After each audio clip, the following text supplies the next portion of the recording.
она што сега денес ќе го гледаме, што ќе го слушаме, што го направи Рубин Белчевски за големиот наш борец, првиот председател на АСНОМ, Методи Андонов Ченто. Мислам дека признанието уште еднаш го потврдува она што Ченто значи за градот. Ченто значи гордост за Прилеп, Ченто значи не само за своето семејство, за Македонија, затоа што како прв председател на президиумот на АСНОМ со првите своји чекори покажа, сакаше и Македонија стана самостојна независна држава. Уште еднаш сакам да упатам честитки и благодарност до Рубин Белчевски, затоа што својата несебичност, својата професионалност и како културен работник во нашиот град, познат и признат, со ова дело покажа вистински дека остава траги за иднината на нашиот град и тоа не било какви траги, позитивни, кои што сите ќе се сеќаваме во иднина. Уште еднаш дека е честит празникот 3 ноември, да е за многу години. Македонија му беше единствена партија цел живот на татко ми. Затоа нема да зборувам, доволно е да ја погледате ова монографија, изложбата и како видите неговиот животен пат. Јас во оваа монографија само не може да се види што се сторила мајка ми и со каков достоен сопатник му беше на мојот татко. За време на неговото подолго отсуство во нивниот 20 годишен брак, мајка ми се грижеше за нас 4 деца. Жал ми е што не дочека да види дека татко ми некаде 90-та година имаше рехабилитација, затоа што таа цело време зборуваше дека еден ден вистината ќе излезе како што излезе.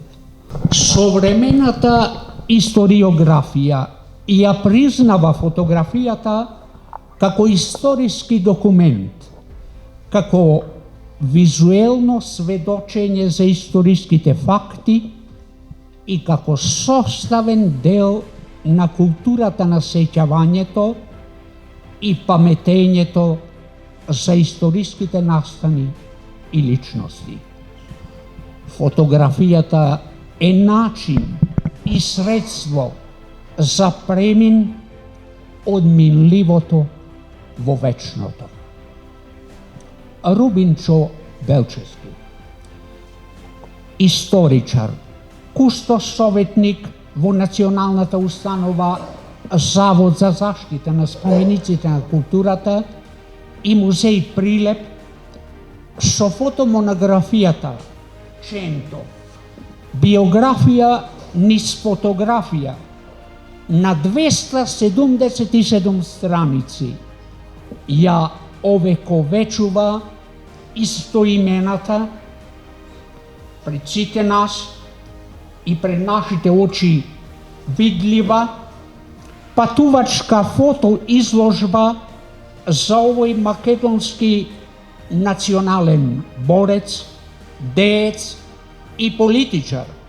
Фотомонографијата содржи вкупно 250 тематски и хронолошки групирани и подредени фотографии. Најстарата од 1919 година, а најновите од последниве години. Секоја проследена со легенда за местото и времето на нејзиното настанување, за настанот и за на неа представените личности. За периодот за кој нема фотографии, како и пред секоја група фотографии, исто така по хронолошки редослед сте поместени 150 важни податоци за Чентовиот живот и дело. Во секоја тематска целина се застапени и искажувањата на човекот, револуционерот и државникот Методи Андонов Ченто, во интерес на што пообјективно и поверодостојно презентирање и толкување на неговиот живот и на неговото револуционерно и државничко дело, заслужено и трајно вградени во македонската колективна меморија. Во 90-тите години, кога почна постепено да се зборува за името на Ченто.